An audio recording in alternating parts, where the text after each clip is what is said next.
Dans un monde carré, DX23 marche dans l'avenue 3.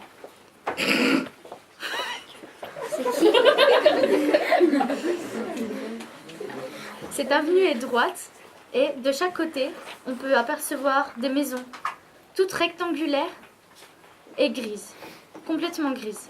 Le ciel est gris, le sol est gris, seules les nuances de gris changent. Elle continue à avancer pour se rendre chez elle.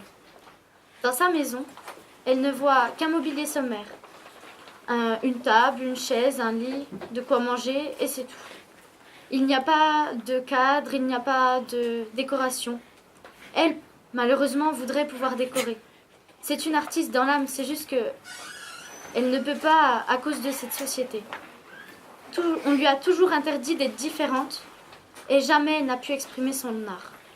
Alors, après cette terrible journée, elle est fatiguée, puis DX23 s'endort. Nous trouvons de l'autre côté de la rivière se trouve un monde complètement différent. Là se trouve Plouf, quelqu'un qui habite dans un monde très coloré, où les bâtiments sont emboîtés, mais sans vraiment d'ordre. Et il n'aime pas ce monde, il se sent terriblement mal. Ses parents lui ont aussi répété d'être comme les autres, alors qu'il est si différent. Toutes ces couleurs lui font mal et à la tête, aux yeux, et il n'en peut plus. Alors lui aussi, il en a marre. Cette terrible alarme retentit. DX23 ne veut pas se réveiller de son rêve. Pourtant, elle est bien obligée, car elle doit aller à l'usine, une usine d'air, là où elle travaille, même si elle n'en a vraiment pas envie. Alors elle enfile son uniforme, et qui est d'un gris plutôt neutre, car plus le gris est clair, comme le gris souris, et plus la famille est pauvre, tandis que plus le gris est foncé, et plus la famille est riche, comme le gris argenté. Alors elle va à l'usine, et là elle refait les mêmes gestes, machinalement.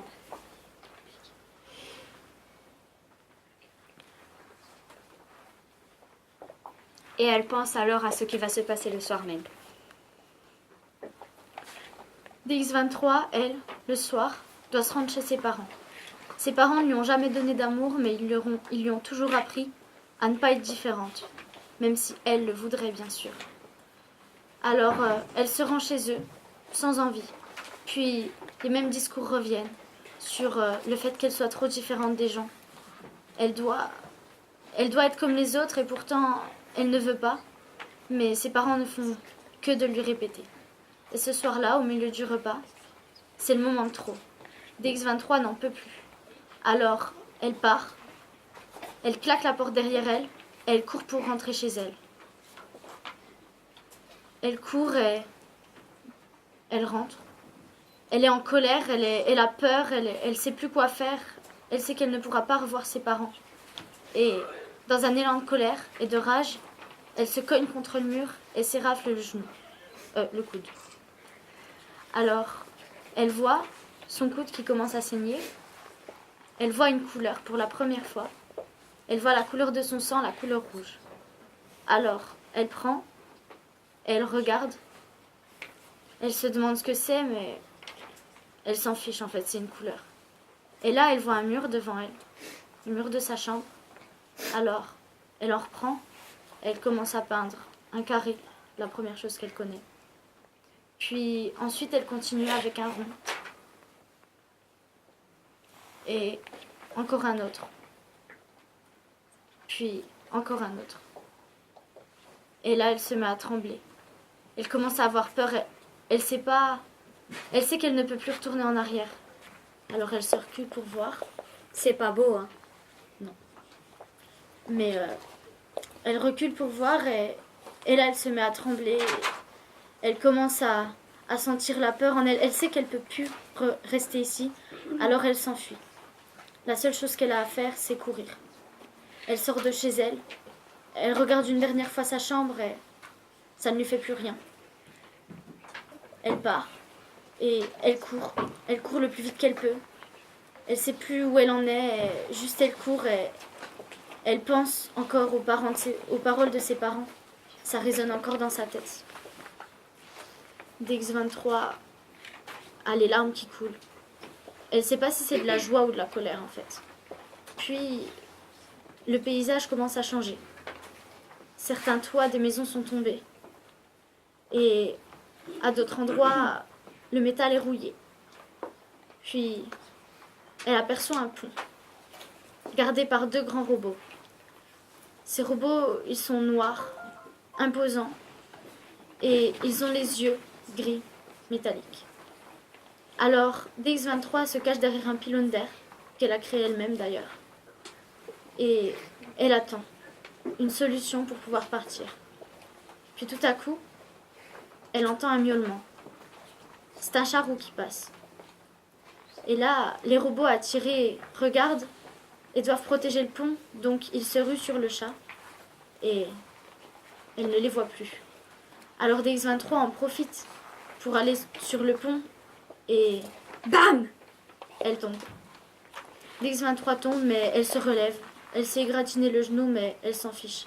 C'est pas la douleur qui la retiendra de partir. Alors elle part dans un brouillard. Elle part dans le brouillard et le brouillard se désépaissit petit à petit. Et elle aperçoit devant elle une couleur supplémentaire. C'est la 3e couleur qu'elle voit dans la journée. Elle se dit vraiment que c'est le bon choix. C'est du vert, c'est de l'herbe, mais c'est la première fois qu'elle voit, elle est vraiment impressionnée. Puis, elle essaie de s'appuyer sur un buisson parce qu'elle est fatiguée. Sauf que à ce moment-là, elle tombe dans le buisson. Parce que c'est pas du métal, donc c'est pas aussi dur. Et quand elle est tombée, en fait, elle reste là. Elle est tellement calme et apaisée qu'elle s'endort.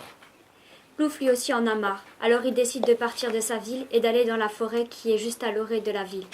Et il marche et il n'en peut plus, de toutes ces couleurs, de tous les gens qui lui ont répété d'être pareil que les autres. Alors les larmes coulent et il regarde l'environnement, ces arbres qu'il a vus des dizaines de fois quand il voulait être seul. Et puis il a commencé à écouter les sons environnants, les oiseaux qui chantent, les criquets qui criquettent. Et puis il a regardé un peu la rivière à côté, les poissons de toutes les couleurs et l'herbe. Il a regardé tout ça et il a continué à marcher et à pleurer parce qu'il en avait marre.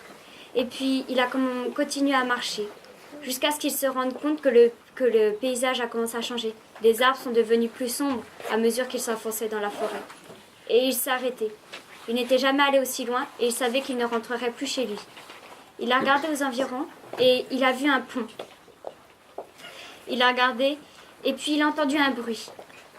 Il ne savait pas trop ce que c'était et il commença à chercher aux environs. Et puis il vit un buisson et il se demandait si ça venait de là.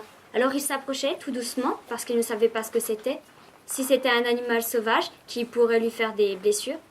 Et puis quand il écarta le buisson, il vit une jeune fille avec les cheveux noirs, plutôt longs. Et puis il la regarda et lorsqu'il a vu le filet de bave qui coulait, c'est ce qui l'empêcha de tomber amoureux de cette jeune fille.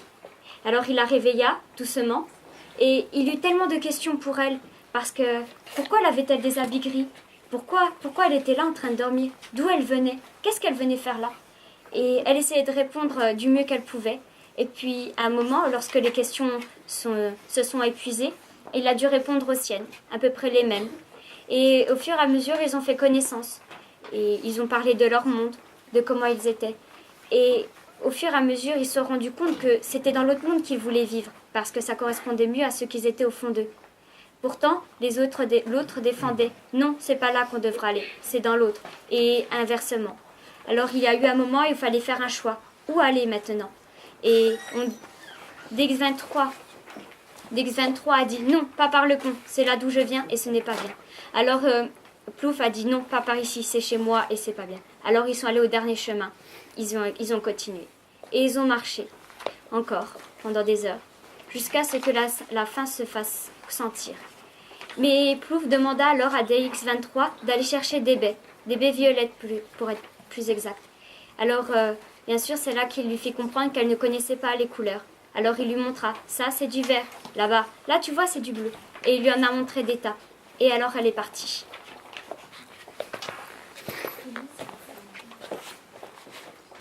Elle choisit la baie qu'elle devait prendre. Alors elle ne savait pas quoi prendre vu que les couleurs c'est quand même compliqué, il y en a beaucoup. Et des baies violettes, elle ne savait pas trop ce que c'était. Alors elle se pencha et choisit une baie. Et puis elle en prit plusieurs de l'autre couleur. Donc elle prit des baies rouges, mais elle ne savait pas. Quand elle eut les baies rouges, elle se rendit vers Plouf, toute heureuse d'avoir trouvé des baies. Mais c'était pas cela, alors mais elle ne le savait pas. Alors Plouf lui fait comprendre. Et DX23 se demandait quand même qu'est-ce qu'ils allaient en faire vu qu'elle ne pouvait pas manger ses baies. Puis là, c'est à ce moment-là que son âme d'artiste ressortit. Elle avait des baies jaunes, alors elle les prit dans sa main et commença à les écraser. Elle trouvait que Plouf n'avait pas encore assez de couleurs, alors elle lui en rajouta à l'aide de la baie. Et Plouf était trop étonnée pour faire quelque chose. Puis elle décidait qu'elle n'avait toujours pas assez de couleurs, elle aussi, alors elle s'en mit. Puis, après, quand ils avaient fini de s'amuser, il fallait quand même qu'ils aillent manger des baies. Donc Plouf lui a expliqué ce que c'était des baies violettes. Il lui a montré, et ils en ont pris, et ils ont mangé. Ensuite, la fatigue se fit sentir également, alors ils se sont endormis. Le lendemain, DX23 se réveilla à 5 heures. Contrairement à Plouf, elle avait eu l'habitude de se lever tout le temps tôt avec une alarme. Plouf, lui, voulait se réveiller beaucoup plus tard, mais il n'avait pas l'habitude.